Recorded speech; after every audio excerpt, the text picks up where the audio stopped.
All right, as additional folks join us, we will get started with a few introductions and table set today's really exciting and important conversation. So welcome, good morning. I see some folks have their coffee. Maybe it's your third or fourth cup of coffee, if you're like myself. And yeah, this is a really important conversation, as I said before. This is a conversation we are having as part of the Arvada Resiliency Task Force. Just as a reminder, the task force is a cross-section of local partners assembled across Arvada to help businesses and nonprofits all across Arvada. That includes the Arvada Chamber of Commerce, Arvada Economic Development Association, Arvada Visitor Center, City of Arvada, Old Town Business Improvement District, Arvada Police Department, Arvada Fire, the Arvada Center, and Apex Park and Recreation District. When you hear Arvada Resiliency Task Force, just know that you have all of that support behind in those organizations trying to help your business and nonprofit. I should have started with an introduction for myself. I'm representing the task force. My name is Ryan Hecht. I'm a marketing director for the Arvada Chamber of Commerce. A couple of other quick updates before we get started with today's webinar. Today's webinar is presented through the task force's crime and safety program. So we just announced this last month. The task force in our Q2 business pulse survey found out that homelessness or public safety was the #4 business challenge, with over 1/4 of those taking the survey, selecting it as the top issue for their business. 1/4 of businesses saying that crime in public safety is the top issue. So we put together this crime and safety program that you see on the screen here. We know that crime can have a significant impact on businesses, from financial loss to reputation to employee morale. And we'll talk a little bit more about reputation and the financial impact in today's presentation. But with the rest of this crime and safety program, we invite you to sign up for this program and let us know what resources can help you. We have a crime and safety toolkit coming out soon. Crime prevention through environmental design. We have a grant program actually built around that. So if you are a brick and mortar business in the Old Town, Marshall Corridor, or Ralston Corridor, we have resources to help you out there. We also have a business neighborhood watch program that we're launching through WhatsApp, so we can all stay in touch with each other about things you're seeing in the community or things right outside your business. And we also have additional programming, including one more webinar we will do next month, and a CPR and Stop the Bleed training. So you can find out all about that, arvadachamber.org. It's right on our homepage. And I also want to talk to you a little bit about the Arvada Business Summit we have coming up on November 8th. So I mentioned we would be doing mental health first aid. That's what this whole summit is about. I'm sure many of you have taken part in one of our business summits in the past. This one is all about mental health first aid. So we're going to be training 90 professionals, business professionals, community members, elected officials in mental health first aid. It's a program we've partnered with the Jefferson Center to put on. It's very limited seating, so we want to make sure we get you into that. Less than $50 for the whole program to be certified. You get breakfast, lunch, you get to network with your friends in the business community. Why would you not attend this? So again, check out arvadachamber.org and you can sign up for that. All right, Jake, that is enough of me. I will have just a couple more reminders here as we get started with the presentation. So we are recording this webinar. So if you need to go grab another cup of coffee and come back, we'll make sure you can see the whole presentation a little bit later. Please remain on mute so our speaker can have the spotlight for this presentation. If you have any questions throughout, please enter those into the chat. I'll be monitoring them throughout the presentation, and Jake can either answer them mid-presentation or we'll have a Q&A at the end. So that is the end of my introduction. Again, I'm Ryan Hecht with the Arvada Chamber of Commerce. We, I'm now going to turn it over to Jake Charon, risk architect with Lakeside Insurance. Jake, as a risk architect, what a great title, by the way.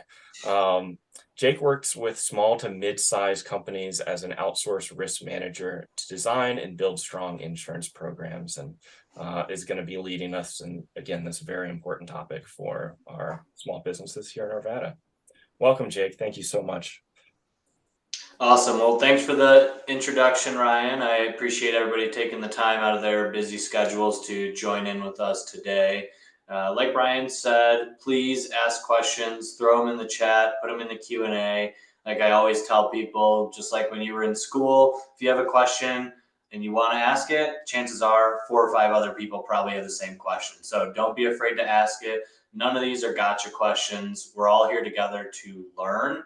We're here to kind of work together as a part of the Arvada Chamber, bringing us as one to say, okay, let's talk about something a little different and look at risk through kind of a different lens rather than how do I protect my business, the property? How do I protect my workers from being safe when they're driving out on the roads or going to a construction site? And what do I do for my benefits and things like that? Well, today we're going to look at more of the intangible assets and things that I'm sure you've been hearing a lot since COVID and everybody going to work from home. But again, it's really important to understand that cybersecurity is not just for the Fortune 500 companies. It is imperative for small to mid-sized businesses, and we're going to kind of jump in today. So again, please ask questions. It makes it more fun for myself as well as everybody to just kind of engage and just have those conversations throughout. So Ryan, I'll let you kind of flip over. And Ryan's gonna be driving our present today. So if there's some spots where I need him to, there we go, hit a couple more, we'll kind of do that. So again, I'm with Lakeside Insurance. We're in Arvada. We're right off of Wadsworth and 80th, so we're local to all of you guys as well. Today, really, we're just going to kind of educate.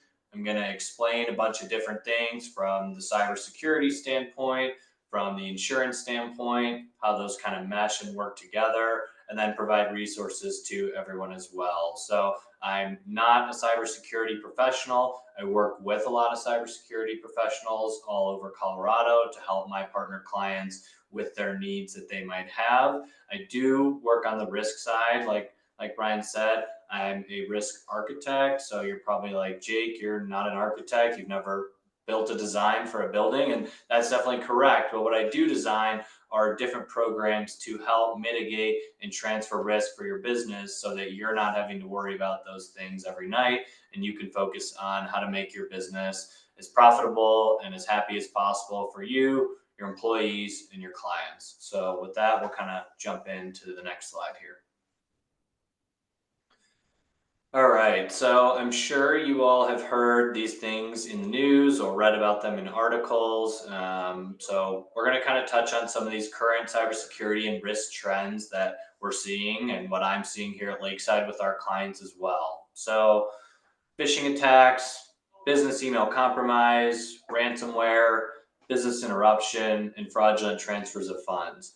These are all very large areas in which I'm seeing losses from our companies and clients that we work with. So, for a phishing attack, if you're unaware of what that is, it's basically just anybody trying to basically phish you and trick you into clicking on a link. So we see this unfortunately a lot, and it happened a lot during COVID to our clients. So obviously during COVID, we all went to that remote workforce, changing how we do our day-to-day operations. Well, with the change of our day-to-day operations came people having to change the way that they were doing banking.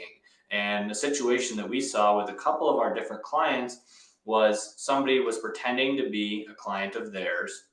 They would then reach out saying, hey, Jake, we updated our bank information. We need you to send it to XYZ bank account now. Well, okay, you guys are a client of mine. This is from an email that I'm always sending our invoices and payments to.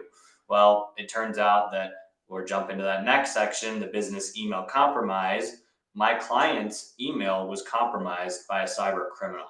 So without them actually realizing, someone had been living in their email, could have been for a month, 2 months, 3 months, basically watching to see what their interactions look like and saying, okay, well, Jake's always sending invoices to Panera Bread or to any of these other kind of local businesses that are right across the street from us here, saying, what are we doing with the money? Where is it going? And why hasn't it been sent to us? So again, people are coming to kind of trick you into doing things that you may be doing on a regular basis and not realizing, okay, who is that on the other end? And so I'm going to jump into the risk management kind of later on, and I'm just going to kind of preface it with some of these different situations that we've had. So in kind of conclusion with the business email compromise, it does potentially lead into ransomware claims. So this is where you've heard in the news the large gas company that had ransomware down in the southeast where they had to shut off gas for hundreds of thousands of people all over the country. And what is ransomware? How do I prevent against it? And what can we do as a business to make sure it doesn't happen to us? Well, making sure that you're not getting phished and tricked into doing certain things can definitely lead from that. But let's kind of start from what is ransomware. So ransomware comes from the term ransom, or how I like to describe it is you just envision yourself in the Wild West and somebody's coming after you and they're saying, hey, Jake, I'm holding somebody for ransom. In order to get your 5 horses back, you need to pay me $100. Well, in today's world, your horses are now all of your intangible assets. So your data, your bank account information, your client's information. And they're going to say, rather than regular US dollars currency, they're going to make it even more difficult. And they're going to say, Jake, I need you to send me cryptocurrency. Well, where do I even get cryptocurrency? How do I send it? How do I know what the value is of that? And again, we'll jump into some of these things a little bit later to discuss how the risk and the cyber insurance plays into it. But what you need to understand is that this is happening to small businesses every day. We've seen businesses have ransomware claims from 100,000 up to $2 million, and having to pay that out of pocket can potentially jeopardize your entire business and shut things down for not just a short time, but a long time. So again, it's just needing to understand some of these terms as we kind of continue to go through the rest of the slides is very important. And again, please don't be afraid to slow me down or ask any questions saying, Jake, I don't know what you're talking about. Let's kind of jump into it from a little bit different lens. I'm happy to do so. So for business interruption, I'm sure you've heard of it if your business were to have something go on physically in the house. So what I like to describe this as is, let's say that there's a fire at your building. Well, you're not going to be able to come into the office because things were burned down, our office is ruined. So we need to get money to get paid out during that time. Well, does anyone in your office know where to go if there's a fire on your computer? And now our business is interrupted because we're not able to use our Outlook email or Gmail because all of our data has been taken down by a cyber criminal. And they're basically saying, sorry, Jake, you're not able to use any of your servers until you pay us that ransomware amount. So again, you're hearing and feeling that all of these topics kind of play into one another. And so finally, like I talked about before with the business email compromise, let's say that I was tricked into sending somebody the wrong money. Well, that's where our fraudulent transfer of funds comes in. So all of these topics are really interweaved with one another, and we're constantly seeing claims happening. But thankfully, due to different cybersecurity risk management kind of procedures that we've helped our clients put in place, we're really mitigating these things from happening. And it's just slowing everything down and allowing people to take a step back from their busy lives and say, okay, what is most important to us? What do we need to protect that's ours? And also that's our clients' information that could potentially be sitting on our servers too. All right, we'll jump to the next slide here, Ryan. So quick question that I wanted to ask everybody here. So who is currently your cyber or doing your cybersecurity and IT work for your company? So if everybody can just kind of answer that polling question. Again, it could be somebody in-house, it could be a third-party vendor, or it could be nobody doing your cybersecurity at all. And again, each of these answers is okay. It's just going to bring us into that conversation for the next slides as we continue on. So at Lakeside, we utilize a third-party vendor. But Again, as you're a bigger company, you may be able to have somebody in-house do this, or you might say, we're only 5 people. We've just been using Google Drive and Google Gmail. We don't have an IT vendor at all. Are we okay? All right, so how are our results looking for that, Ryan? Have we had everybody answer in?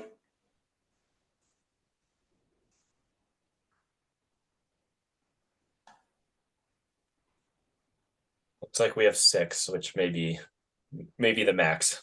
All right, well, that's fair. 6 is enough. So I guess what are we kind of looking at from that number, Ryan, on your side? Are we seeing people are having it in-house, third party? All right, here we go. So it looks like 50% are doing it in-house, which is great. 33% are doing it through an IT vendor, which is great as well. And then 17% are not having an IT vendor at all. So again, what I like to do and how I like to help my clients is I've built a professional team of people that I can refer out. I'm not an accountant, I'm not an attorney, I'm not a cybersecurity pro, but I can talk about it enough to be dangerous. And I do refer companies that I work with in Colorado to say, okay, does it really hurt to have a conversation with an IT person to say, this is what we're doing, these are our controls, and how do you think we can help? Because again, it's not this scary, very expensive world that it used to be because there are so many vetted providers all over Colorado and here in Arvada as well that you can work with on a daily basis.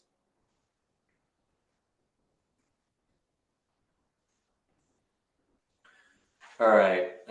So for this one, like I talked about earlier, and something that I preach and Lakeside preaches as well, and I'm sure the Arvada Chamber is doing it as well too, with all the different initiatives that they're putting in place. But we need to be proactive and not reactive in these situations. So in order to help our business, our clients, and making sure that we're doing the right thing, and taking that duty of care to the next level are doing some of these simple things. So, a security awareness training. I'm not sure if your companies are doing this currently, but you can reach out to myself, to your IT vendor to say, okay, what type of trainings can we do? Here at Lakeside, we've implemented quarterly trainings. So, we watch a video, we answer a couple questions, and then that's then put in at our end of the year review to say, okay, Jake, looks like these 3 out of 4 things you were really good and concise and sure about, but this last piece you seem to have some trouble with. What can we do to help make sure that you're aware of the right way to do things from a cybersecurity standpoint to not just protect yourself as an employee of Lakeside, but Lakeside as a whole and all of our clients' information too? Phishing campaigns are pretty new and they're actually very cool and actually fun to kind of see. So rather than somebody trying to send a spoof email to you, you click the wrong link, and now my computer's shut down. It's actually a test saying, okay, Jake, here's an email that comes in, and let's say I click the link. Well, rather than something bad actually happening, it takes me to a video and it shows me, okay, Jake, these were the right steps that you should have taken. You should have notified your IT company. You should have reported this as phishing on your email rather than just, again, I click the link and now it's the end of the world. It's a good training mechanism and it's happening throughout the week, throughout the month. And so it's different for every single person. Multi-factor authentication, or MFA, the very fun thing that we all had to learn about during COVID. So getting that text message on your phone saying, hey, this is me. Yep, I can go into my email account. I'm really Jake, but it's just another measure to take rather than somebody pretending to be Jake down in Florida or across the world. And then I get a text message that says, hey, put that 5 number code in. It's, well, I never tried to log into that website, or where is that person? And then again, this is just being proactive rather than reactive in a situation of somebody stealing your credentials and trying to log in elsewhere. And the last piece is a cyber incident response plan. So I'll use that same example that I used before. If there's a fire on your computer, does anybody know where to go? And most of the time, the answer is, I'm going to go to the owner. Well, what we've seen and trends in lots of data that I've discussed with a bunch of cybersecurity professionals as well as cyber insurance companies is that most of these hacks happen to small to mid-sized businesses right when the owners go on vacation because they're watching, they're seeing everything going on in their computers, and they say, okay, I know Jake's going to be down in the Bahamas for 7 days. Let's go after Lakeside and see what we can do. And then again, if you don't have an incident response plan in place, you're not going to be able to get that sorted out. And so you might be asking, well, what is a cyber incident response plan? How do I create one?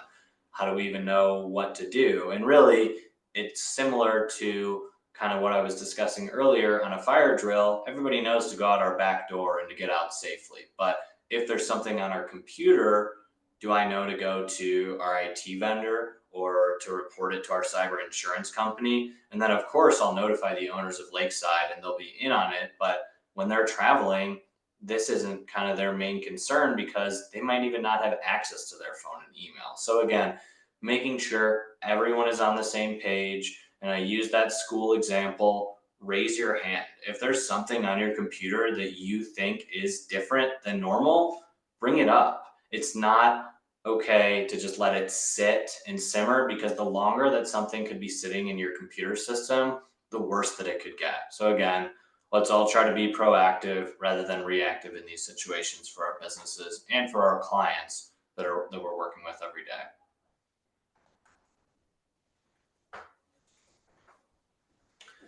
All right, we'll do another question here because, again, like I said, everyone is risk adverse in different ways. Some people say, I'm not worried about cybersecurity. It doesn't affect my business. We only have one laptop. Where, okay, just because you have one laptop, what happens if that one goes out?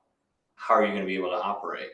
So I'm always just having these conversations and bringing it up to people, saying it doesn't hurt to have the conversation and see, okay, what can I do for my firm and for my business to get us in a different place than we're currently at? All right, Ryan. So let's see what we're looking at on this one.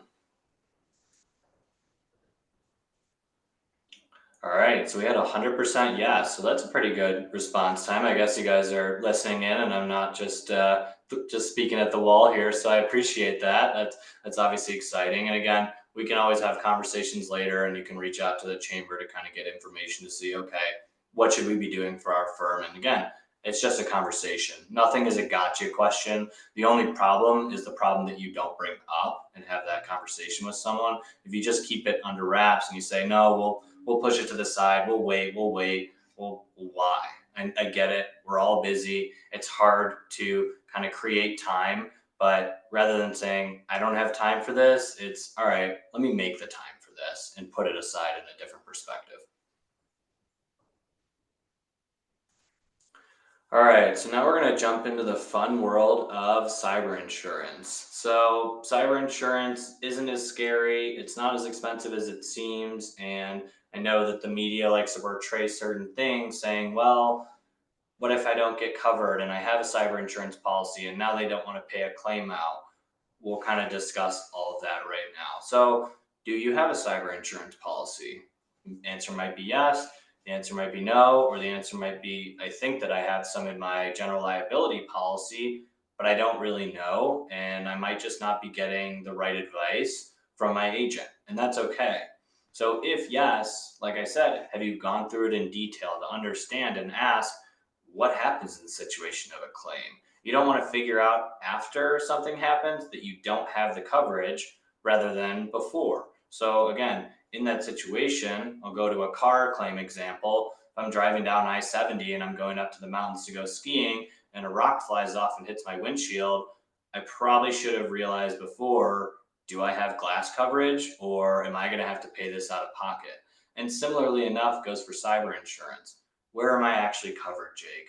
In an instance of X, Y, and Z, will this be covered? And we can go through and negotiate and discuss yes or no. So again, as you fill out applications to apply for cyber insurance, everything that you attest for on the application is a part of the policy. And so that's why I'm sure you saw in the news last year that Travelers Insurance declined a claim for a company in Illinois, massive manufacturing company. They answered yes to everything. And when a forensic team came in, half the answers were actually no. So they're only covering you for what they have and what they believe. And so I'll go back to kind of the auto example. If you have a 16-year-old son that just got his license and you don't put him on your policy and Jake goes off and runs into a light pole, well, when you go to your insurance agent, they're going to say, did you do this or was it your son? Well, yeah, it was my son. Okay, but we never added him onto the policy. And so again, you're attesting for something different than what actually happened. So the devil is in the detail, making sure that you understand what is in your policy and what's not is really important. And these policies can be crafted for you and your firm differently, which is why I'm having these conversations all the time with firms that are large, small, mid-sized to say, okay, what limit makes the most sense for you and how risk adverse are you and your firm based on some of those kind of security measures that we discussed on those slides earlier.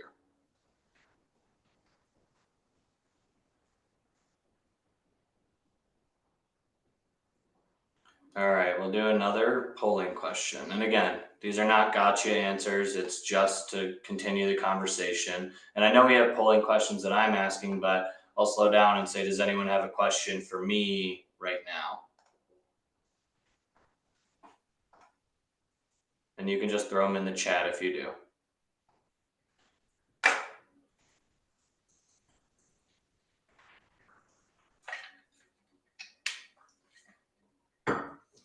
All right, so it looks like 70% said they do have a cyber insurance policy in place, and 30% says no.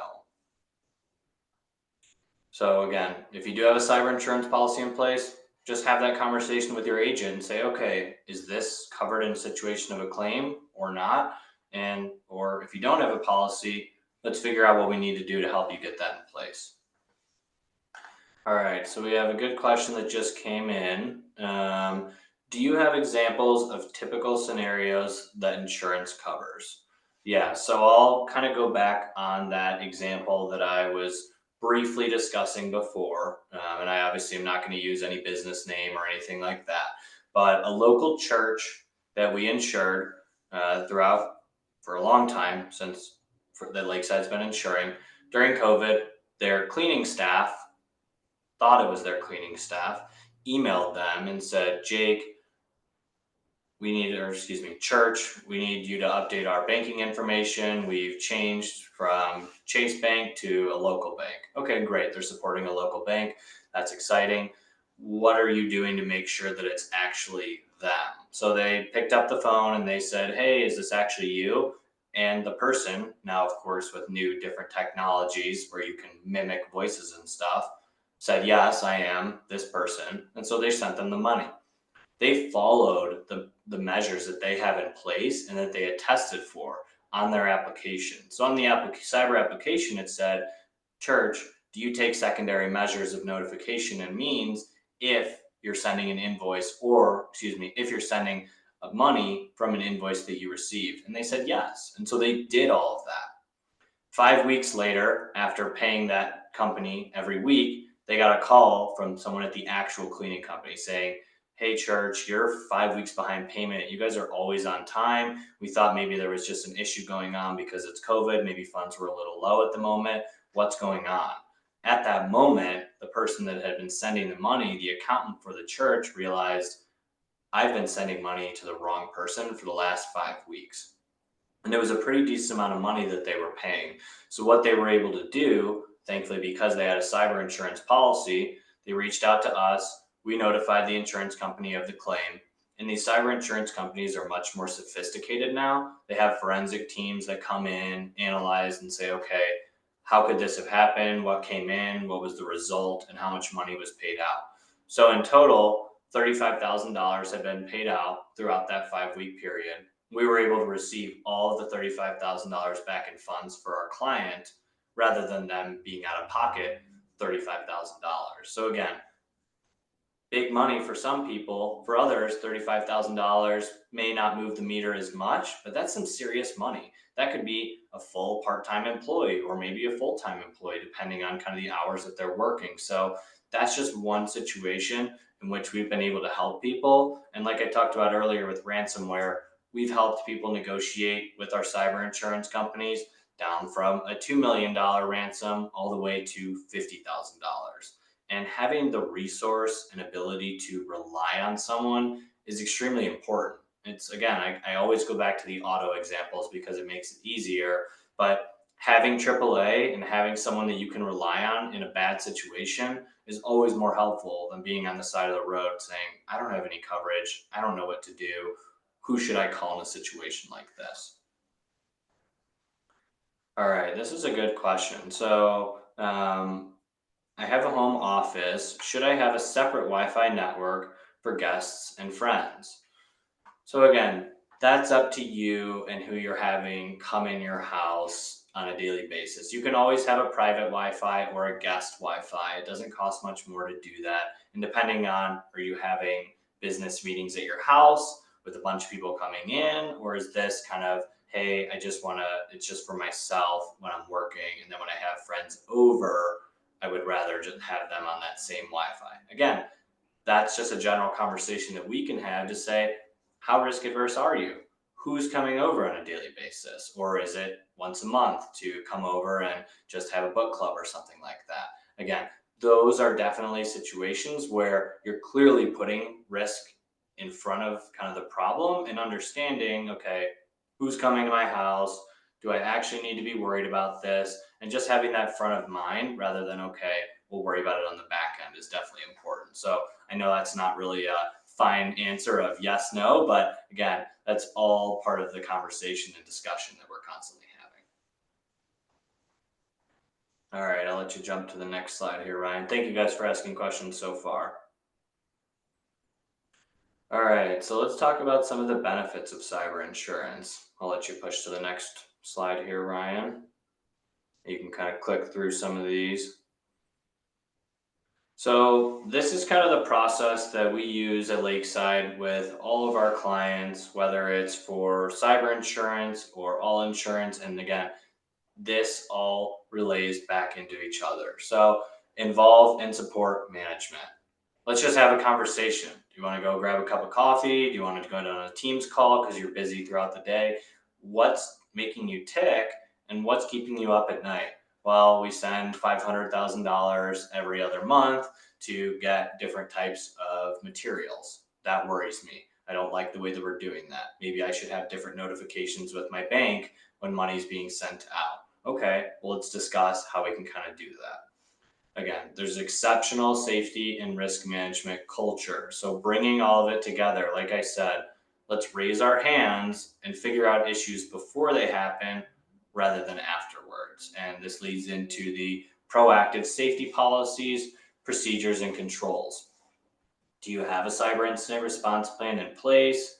What type of controls do you have? It's annoying, but changing your passwords does help. I know it's not fun to have password 1234 or whatever season it is with two exclamations behind it, but having to change your password often is just a different risk management procedure. Or you use a password storing device where it gives you a password for you, it's stored, and now you're able to kind of use a very differentiated password that you would have never used before. The focused training and orientation programs. So once you have a cyber incident response plan in place, similar to what we do at Lakeside every year, we have a conversation with everyone in our office saying, is there anything confusing about the plan or something that just maybe doesn't really make sense to you? Let's figure that out now rather than the situation of a cyber incident where, okay, now I'm really confused. I don't know where to go. This isn't exactly as simple as I might have thought.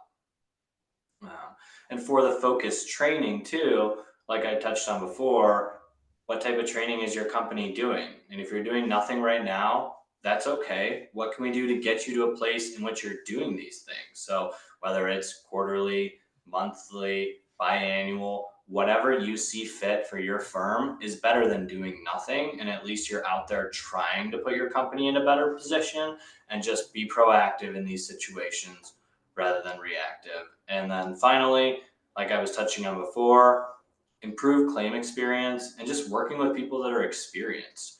I've worked with so many different cyber insurance companies that have so many different pros that have been able to mitigate, take care of, and manage issues on the front end rather than on the back end. And that's another benefit of cyber insurance. It's called pre-claim assistance. It's similar to other insurance policies as well, saying, hey, we want to have a conversation about this. Our IT vendor said we should update this cybersecurity measure? How will this change our cyber insurance policy? Or what does that mean internally?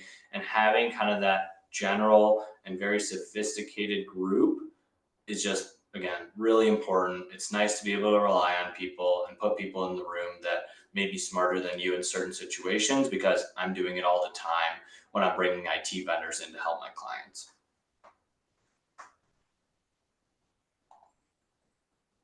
All right, we'll let you push to the next slide here.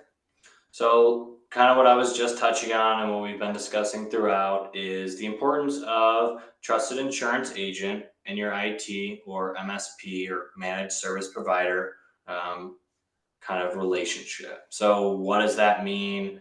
What is an MSP? What is an IT? Should I have that, like we touched on before? And again, those are all general conversations for how risk adverse you are for your firm. So, there are plenty of great providers here in Arvada that I work with. I'm happy to kind of provide anyone their contact information to have a conversation to just say, what should I be doing? This is what I'm worried about. This is what I'm not worried about. And it's just better to have a conversation than to kind of be worried about it on the back end. So I'll let you flip to the next slide here, Ryan. And really, again, I just want to bring up and see, are there any questions that people might have? If it's something personal to you and your business, I get it. You might not want to ask it now, and we can ask it offline if needed. But really, it's just to bring awareness to these situations rather than waiting. I say it, I preach it all the time, and I'm constantly bringing it up to people. Don't feel like you're alone in this. We're all in this together. We're all small to mid-sized businesses. We're in the same city too. So again, have these conversations. Don't be afraid, whether it's going to the chamber and saying, hey, Ryan, who should I use as a resource for this? Again, you can come to me, you can go to your current insurance agent or go to an IT vendor. Just don't be afraid to say, well, this is the only person I should be talking to. Just make yourself aware and just have general conversations. So I'll kind of leave it with that for now. I guess if anyone has any other questions, feel free to send it in the chat. Feel free to send it in an email. And then I'll kind of let Ryan really take it from here, and we'll give everybody some of their day back. Excellent. Thanks so much, Jake. Yeah, we do have a minute or two if you have an additional question to send into the chat that we can get to. Otherwise, Jake, I really appreciate you stopping by for the conversation. It's really important, like you said, cybersecurity threats impact businesses and organizations of every size. You mentioned a church. I get the odd email from Tammy Welch, my boss, asking me for a favor, and I instantly know that that's not her. But we all have to be vigilant, whether it's emails or text messages or phone calls, anything. So yeah, I appreciate it, Jake. Thanks again for everyone attending. We hope to see you soon, whether it's next month's webinar or in person. Again, I encourage you to check out everything else we have going on with the Arvada Resiliency Task Force's crime and safety program. We actually do have a question here about VPNs and password vaults, Jake, if you want to tackle that real quick. All right, so thoughts on VPNs and password vaults. I do like password vaults a lot, but unfortunately, I'm not sure if you saw that LastPass, which is one of the better companies for passwords, was hacked as well about 6 months ago. So for password vaults, it's again being aware of, okay, what are you doing? Should we actually be storing our passwords, or is it, let's just put something in place to where when you log into your computer, it requires you to change your password every month. And again, that's just a general conversation for, do I have 5 users or do I have 105 users? And that may be, again, a cost thing as well, because each password vault does cost money.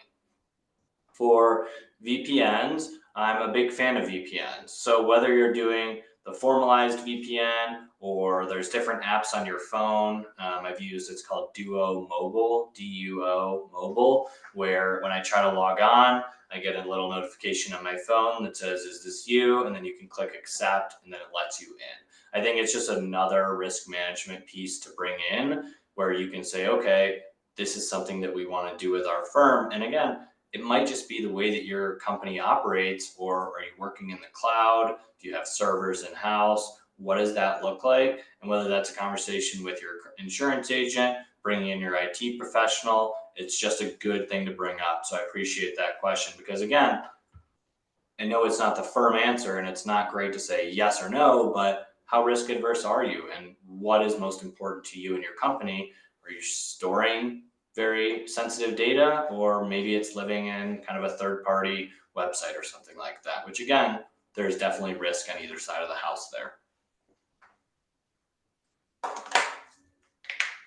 Great. All right. Thanks for the question, Jason. Thanks again, Jake. Thanks to Lakeside Insurance here in sunny Arvada. And thanks for everyone for attending. We will see you in person, hopefully at the Arvada Business Summit or for our next webinar next month. All right. Thank you. Take care, and we will see you soon. Thanks, everyone. And thanks, Ryan. Take care.